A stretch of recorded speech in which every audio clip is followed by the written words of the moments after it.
Welcome to SST College of Arts and Commerce. This is SST Edupedia. I am Assistant Professor Usha Nagle.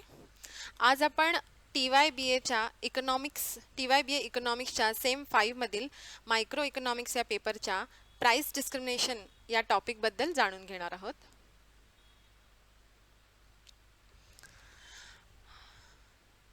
आज आपण जाणून घेणार आहोत price discrimination बद्दल. त्याला मराठीमध्ये आपण मूल्यभेद असं म्हणतो. तर मूल्यभेद म्हणजे काय असतं? मूल्यभेद म्हणजे एकाच वस्तूची वेगवेगळी किंमत आकारणे, त्याला मूल्यभेद असं म्हणतात. तर मूल्यभेद हे पूर्ण स्पर्धेमध्ये आणि मक्तेदारीयुक्त स्पर्धेमध्ये असू शकत नाही, कारण की तिथे पूर्ण स्पर्धेमध्येही असंख्य उत्पादक आणि असंख्य विक्रेते असतात आणि मक्तेदारीयुक्त स्पर्धेमध्ये सुद्धा असंख्य उत्पादक आणि असंख्य विक्रेते असतात. त्यामुळे तेथे त्या दोन बाजार प्रकारांमध्ये मूल्यभेद शक्य होत नाही. पण मक्तेदारीयुक्त स्पर्धा, पूर्ण मक्तेदारीमध्ये मूल्यभेद शक्य असतो. तर मूल्यभेदाची जर का आपण व्याख्या बघितली तर मिसेस जॉन रॉबिन्सन यांनी जी व्याख्या केली आहे ती आपण बघूयात.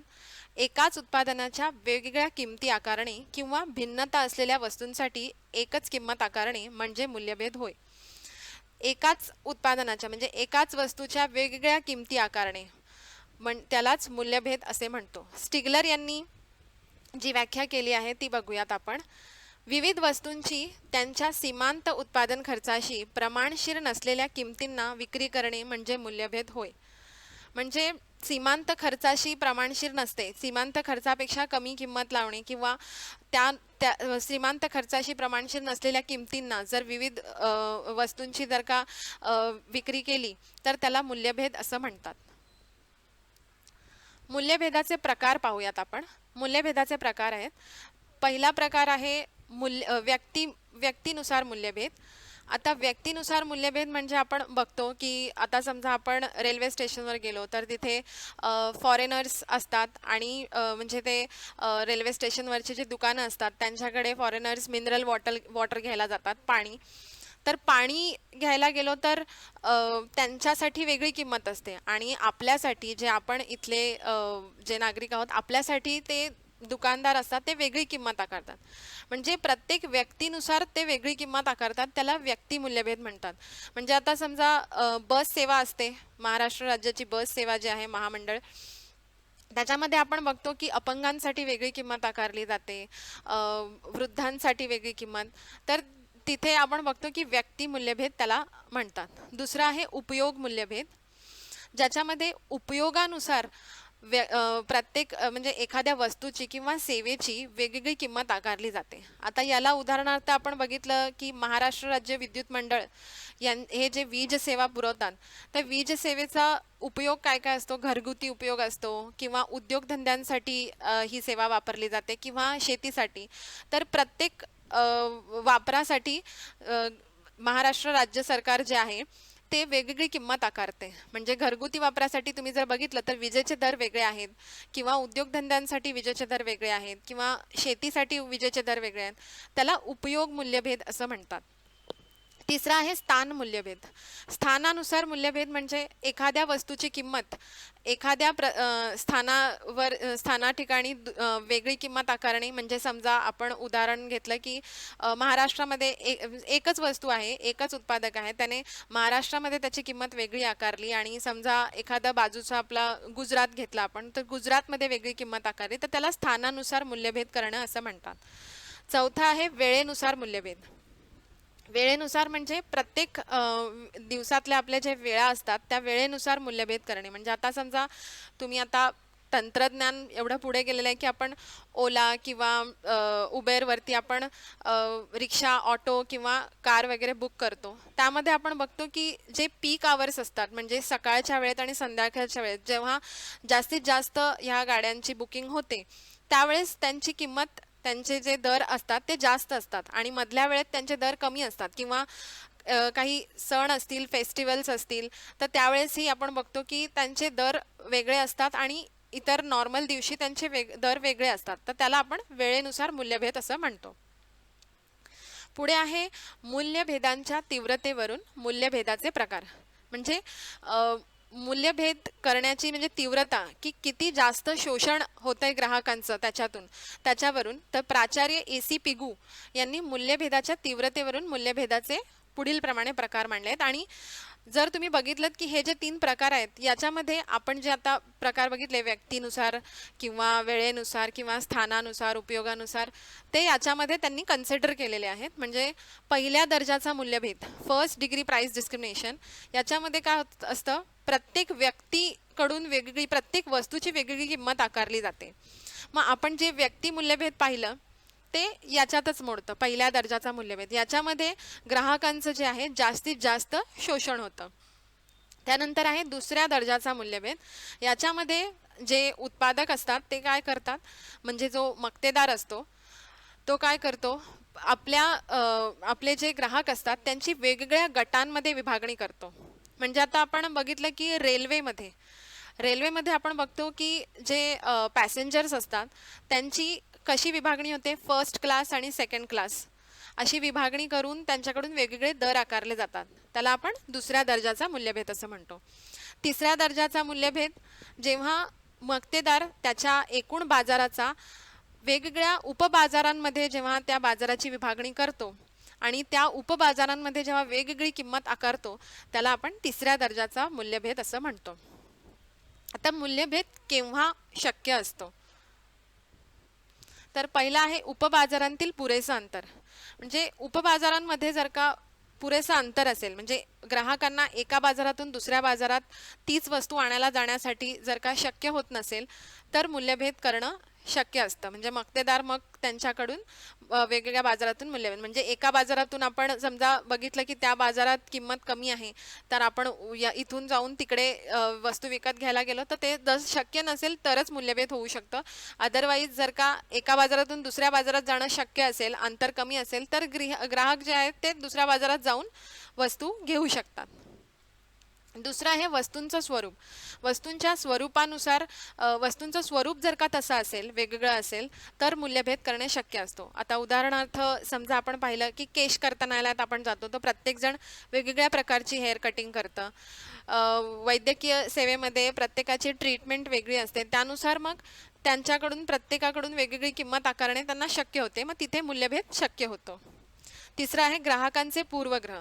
आता ग्राहकांचे पूर्वग्रह म्हणजे विशेषतः श्रीमंतांचे असे पूर्वग्रहाचा समज असतो, त्याला आपण गैरसमजही म्हणू शकतो, की वस्तूची किंमत जेवढी जास्त असेल तेवढी ती वस्तू चांगली असते असं ग्राहकांना वाटत असतं, त्यामुळे तिथे मूल्यभेद करणं शक्य होतं. ग्राहकांचे अज्ञान. आता बऱ्याच वेळा ग्राहकांना माहीतच नसतं की एखादी वस्तू बाजारामध्ये कितीला मिळते किंवा काय मिळते, तर तिथे जेव्हा ग्राहकांना ह्या गोष्टीचं ज्ञान नसतं की ह्या बाजारात जर ही वस्तू एवढी महाग मिळत असेल दुसऱ्या बाजारात कमी किमतीला मिळते, हे जर त्यांना माहिती नसेल तर तिथे मूल्यभेद शक्य होतो. त्यानंतर आहे शासकीय नियंत्रण. जसं आता आपण मगाशी महाराष्ट्र राज्य विद्युत मंडळाचं शासनाचं जे विजेचे दरांचं जे मूल्यभेद पाहिलं ते इथे मोडतं. जे शासनाचं नियंत्रण असेल तर ते गरिबांसाठी आणि म्हणजे सवलत देणे किंवा शेतकऱ्यांसाठी सवलत देणे वगैरे वगैरे अशा ठिकाणी मूल्यभेद होतो. त्यानंतर आहे मक्तेदारी. ऑफकोर्स बाजारात जर का मक्तेदारी असेल तरच मूल्यभेद होऊ शकतो, तिथे शक्य असतो. कारण आपण बघितलं की बाजारात पूर्ण स्पर्धा असेल आणि मक्तेदारीयुक्त स्पर्धा असेल तर असंख्य विक्रेते असल्यामुळे तिथे मूल्यभेद शक्य होणार नाही. त्यानंतर आहे मागणीच्या लवचिकतेत भिन्नता. दोन बाजारांत किंवा जर का मागणीच्या लवचिकतेमध्ये भिन्नता असेल तरच मूल्यभेद शक्य होतो. जर मागणीची लवचिकता समान असेल तर मूल्यभेद शक्य होत नाही, हे आपण पुढे बघणारच आहोत. त्यानंतर बाजारांची विभागणी. मक्तेदाराला जर त्याच्या एकूण बाजाराची जर विभागणी करता येत असेल त्यांच्या मागणीच्या लवचिकतेनुसारच तरच मूल्यभेद करणं शक्य होतं. आता मूल्यभेद केव्हा फायदेशीर असतो. दोन बाजारांत म्हणजे आता आपण आपल्याला अभ्यास करायला सोपं पडावं म्हणून आपण हे असं गृहीत धरूया की मक्तेदार जो आहे त्याच्या बाजाराची विभागणी फक्त दोनच बाजारांत करतो. ते आणखीनही बाजारात त्याची विभागणी करू शकतात उपबाजारात, पण आपण गृहीत धरूयात. दोन बाजारात जर का मागणीची लवचिकता समान असेल तर मूल्यभेद करणे फायदेशीर नसते. आता आपण इथे बघू शकतो की बाजार क्रमांक 1 आकृतीमध्ये आपण बघू शकतो बाजार क्रमांक 1 आणि बाजार क्रमांक 2 आपण दाखवलेले आहेत. त्यांचे आपण मागणी वक्र दाखवलेले आहेत आणि आपण बघतोय की क ह्या क ही जी किंमत आहे त्या किमतीवर दोन्ही ठिकाणी सारखंच मागणी आहे. याच्यावरून आपल्याला दिसून येते की दोन्ही वक्रांची लवचिकता दोन्ही ठिकाणी दोन्ही बाजारात मागणीची लवचिकता समान आहे. तर इथे मग आपण एका बाजारात कमी किंमत करून दुसऱ्या बाजारात जास्त किंमत करून आपण म्हणजे मक्तेदार जो आहे तो त्याचा फायदा होत नाही, कारण की एका बाजारात किंमत कमी केल्याने जेवढा त्याला फायदा होणार आहे तेवढंच नुकसान त्याला दुसऱ्या बाजारात कमी किंमत केल्याने होणार आहे. दोन बाजारात जर का मागणीची लवचिकता असमान असेल तर मूल्यभेद करणे फायदेशीर असते. म्हणजे एका बाजारात मागणीची लवचिकता जास्त आहे आणि दुसऱ्या बाजारात मागणीची लवचिकता कमी आहे असं जर का असेल तर तिथे मूल्यभेद करणे फायदेशीर असते. मग मक्तेदार काय करतो, ज्या बाजारात मागणीची लवचिकता कमी आहे त्या बाजारातून पुरवठा कमी करून तो पुरवठा जिथे मागणीची लवचिकता जास्त आहे तिथे तो पुरवठा पोचवतो आणि तिथून तो जास्तीत जास्त फायदा घेण्याचा प्रयत्न करतो. त्यानंतर विभेदी मक्तेदारीतील समतोल किंमत व उत्पादन निश्चिती.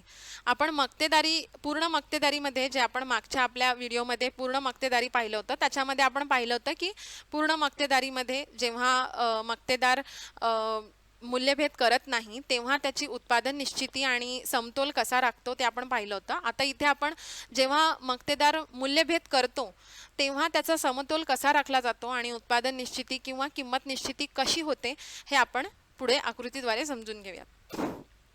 इथे आपण एक मक्तेदार घेतलाय आणि आपण गृहीत धरलंय की त्याने त्याच्या बाजाराची विभागणी दोन बाजारांमध्ये केलेली आहे.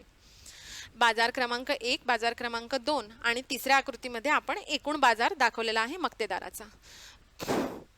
आता समतोल राखण्यासाठी मक्तेदार काय करतो, त्याचं जे एकूण उत्पादन असतं, आता समतोल राखताना मक्तेदाराला जास्तीत जास्त नफा मिळवायचा असतो. आता जास्तीत जास्त नफा मिळवण्यासाठी मक्तेदाराचा समतोल कुठे राखतो हे आपण आधी पण पाहिलं होतं की मक्तेदाराच्या समतोलाची जी अट आहे ती काय आहे, सीमांत खर्च आणि सीमांत प्राप्ती समान असले पाहिजे.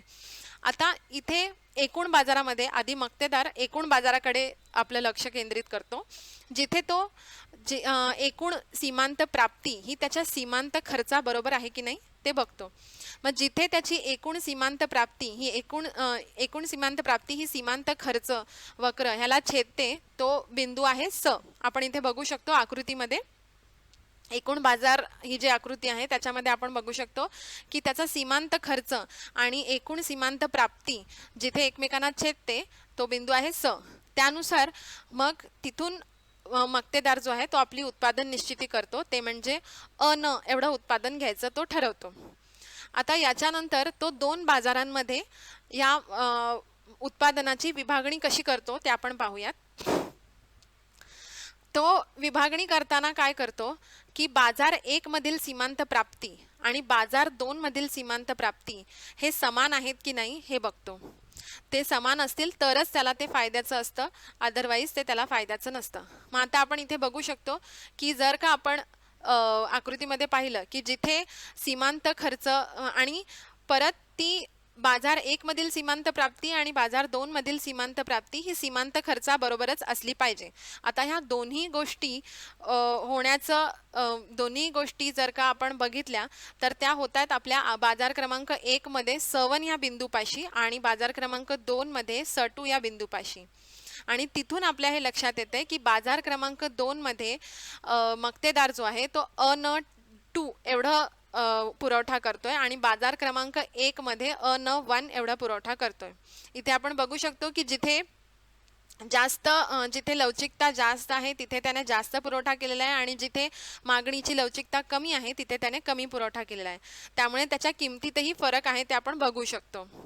आणि तुम्ही जर का बघितलं तर हे लक्षात येईल की अन हे जे एकूण जो त्याची उत्पादन आहे ते अन वन आणि अन टू मध्ये त्याने विभागलेलं आहे. म्हणजे आपण अन वन आणि अन टू ची जर का आपण बेरीज केली तर अन वन एवढं जे उत्पादन आहे, म्हणजे त्याने आपलं जे उत्पादन आहे ते दोन बाजारात त्यांच्या मागणीच्या लवचिकतेनुसार वाटलेलं आहे.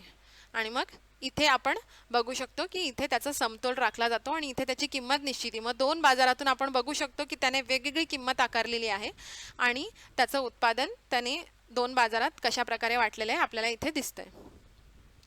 तर इथे आपलं मग ते मूल्यभेदाचं जे आपण टॉपिक आहे तो संपलेला आहे. थँक्यू.